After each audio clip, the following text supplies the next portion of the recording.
AG ನ್ಯೂಸ್ಗೆ ಸ್ವಾಗತ. ಯಾದಗಿರಿ ತಾಲೂಕಿನ ಮೈಲಾಪುರ ಗ್ರಾಮದ ನಮ್ಮ ಶಾಲೆಯನ್ನ ಯಾವುದೇ ಕಾರಣಕ್ಕೂ ಮುಚ್ಚಲು ಬಿಡುವುದಿಲ್ಲ ಅಂತ ಗ್ರಾಮಸ್ಥರು ಒಕ್ಕೊರಲಿನಿಂದ ಆಗ್ರಹಿಸಿದ್ದಾರೆ. ಇಲ್ಲಿನ ಸರ್ಕಾರಿ ಶಾಲೆಯನ್ನ ಕರ್ನಾಟಕ ಸರ್ಕಾರವು ಕೆಪಿಎಸ್ಸಿ ಮ್ಯಾಗ್ನೆಟ್ ಯೋಜನೆ ಅಡಿಯಲ್ಲಿ ಮುಚ್ಚಿ ಅರ್ಕೆರೆ ಶಾಲೆಗೆ ಸೇರ್ಪಡೆಗೊಳಿಸುತ್ತಿರುವುದನ್ನು ವಿರೋಧಿಸಿ ಗ್ರಾಮಸ್ಥರು ಪ್ರತಿಭಟನೆ ಮಾಡಿದ್ದಾರೆ. ಈ ಸಂದರ್ಭದಲ್ಲಿ ಗ್ರಾಮಸ್ಥರನ್ನ ಉದ್ದೇಶಿಸಿ ಮಾತನಾಡಿದ ಎಐಡಿಎಸ್ಒ ಜಿಲ್ಲಾ ಸಂಚಾಲಕರು ಆದ ಶಿಲ್ಪಾ ಬಿಕೆ, ಶಿಕ್ಷಣ ಸಚಿವರು ಒಂದೇ ಒಂದು ಸರ್ಕಾರಿ ಶಾಲೆಯನ್ನ ಮುಚ್ಚುವುದಿಲ್ಲ ಅಂತ ಈಗಲೂ ಹೇಳ್ತಿದ್ದಾರೆ. ಆದರೆ ಅಕ್ಟೋಬರ್ 15ರಂದು ಹೊರಡಿಸಲಾಗಿರುವ ಸರ್ಕಾರದ ನಡವಳಿಕೆಯು ಹೇಳುವುದೇ ಬೇರೆ ಆಗಿದೆ. ಅದಕ್ಕೆ ರಾಜ್ಯದಾದ್ಯಂತ ತೀವ್ರ ವಿರೋಧ ವ್ಯಕ್ತವಾಗಿದ್ದರೂ ಸರ್ಕಾರ ನಡವಳಿಕೆಯನ್ನ ಹಿಂಪಡೆದಿಲ್ಲ ಅಂತ ಹೇಳಿದರು. ಸರ್ಕಾರದ ಈ ನೀತಿಯ ಕರಾಳತೆ ಅಂದ್ರೆ ಇದು ಕೇವಲ ಸರ್ಕಾರಿ ಶಾಲೆಯನ್ನ ಮುಚ್ಚುವುದಲ್ಲದೆ ದೊಡ್ಡ ಸಂಖ್ಯೆಯ ಖಾಸಗಿ ಶಾಲೆಗಳಿಗೆ ಉತ್ತೇಜನ ಕೊಡುತ್ತೆ. ಈಗ ಉನ್ನತೀಕರಿಸಲಾಗುವ ಈ ಕೆಪಿಎಸ್ ಮ್ಯಾಗ್ನೆಟ್ ಶಾಲೆಗಳ ಉಸ್ತುವಾರಿಯನ್ನ ಹೊರಗುತ್ತಿಗೆ ನೀಡಲಾಗುತ್ತೆ ಅಂತ ಸರ್ಕಾರದ ನಡಾವಳಿಗಳಲ್ಲಿ ಸ್ಪಷ್ಟವಾಗಿ ಉಲ್ಲೇಖ ಮಾಡಲಾಗಿದೆ. ಮುಚ್ಚಿದ ಶಾಲೆಯ ಕಟ್ಟಡವನ್ನ ಖಾಸಗಿ ಸಂಘ ಸಂಸ್ಥೆಗಳಿಗೆ ನೀಡುವುದಾಗಿ ಹೇಳಲಾಗಿದೆ. ಸಂಪೂರ್ಣವಾಗಿ ಶಿಕ್ಷಣವನ್ನ ಖಾಸಗೀಕರಣ ಹಾಗೂ ವ್ಯಾಪಾರೀಕರಣ ಮಾಡುವ ಹುನ್ನಾರ ಇದಾಗಿದೆ.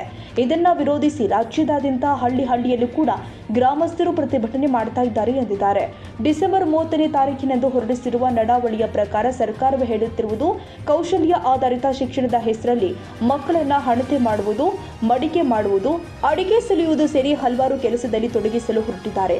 ಗಣಿತ, ವಿಜ್ಞಾನ ಹಾಗೂ ಸಮಾಜ ವಿಜ್ಞಾನದಂತಹ ಸಮಗ್ರ ಜ್ಞಾನಗಳಿಂದ ಮಕ್ಕಳನ್ನ ದೂರ ಮಾಡಿ ಕೂಲಿ ಕಾರ್ಮಿಕರ ಮಕ್ಕಳನ್ನ ಕೂಲಿ ಕಾರ್ಮಿಕರನ್ನಾಗಿ ಮಾಡುವ ಶಿಕ್ಷಣ ನೀತಿ ಇದಾಗಿದೆ ಅಂತ ಆಕ್ರೋಶ ವ್ಯಕ್ತಪಡಿಸಿದರು. ಈ ಸಂದರ್ಭದಲ್ಲಿ ಎಐಡಿಎಸ್ಒ ರಾಜ್ಯ ಸಮಿತಿ ಸದಸ್ಯರು ಆದ ನಾಗರಾಜ್ ಹಾಗೂ ಊರಿನ ಶಾಲಾ ವಿದ್ಯಾರ್ಥಿಗಳು, ಪೋಷಕರು ಪ್ರತಿಭಟನೆಯಲ್ಲಿ ಪಾಲ್ಗೊಂಡಿದ್ದರು. Nizamuddin, Yadgir, AG news.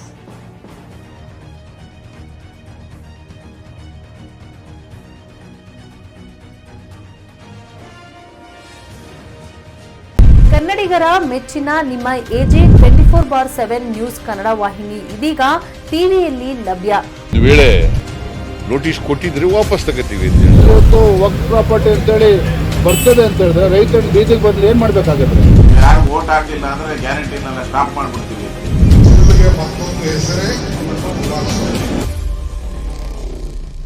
ಕರ್ನಾಟಕ ಮತ್ತು ದೇಶ ವಿದೇಶ 360 ಡಿಗ್ರಿ ಸುದ್ದಿ ಹಾಗೂ ಉತ್ತರ ಕರ್ನಾಟಕ, ಬೆಳಗಾವಿ, ಬಾಗಲಕೋಟೆ, ಧಾರವಾಡ, ಹಾವೇರಿ, ಗದಗ, ಬಿಜಾಪುರ ಜಿಲ್ಲೆಯ ಕ್ಷಣ ಕ್ಷಣದ ವಿವರವನ್ನ ಪಡೆಯುವುದಕ್ಕೆ ಎಜೆ 24/7 ನ್ಯೂಸ್ ಕನ್ನಡ ವಾಹಿನಿಯನ್ನ ಲೈಕ್ ಮಾಡಿ, ವಿಡಿಯೋಗಳನ್ನ ಶೇರ್ ಮಾಡಿ, ಕಮೆಂಟ್ ಮಾಡುವ ಮೂಲಕ ನಮ್ಮ ವಾಹಿನಿಗೆ ಸಹಕಾರ ನೀಡಿ ಮತ್ತು ಚಾನೆಲ್ ಅನ್ನ ಸಬ್ಸ್ಕ್ರೈಬ್ ಮಾಡಿ. ಧನ್ಯವಾದಗಳು.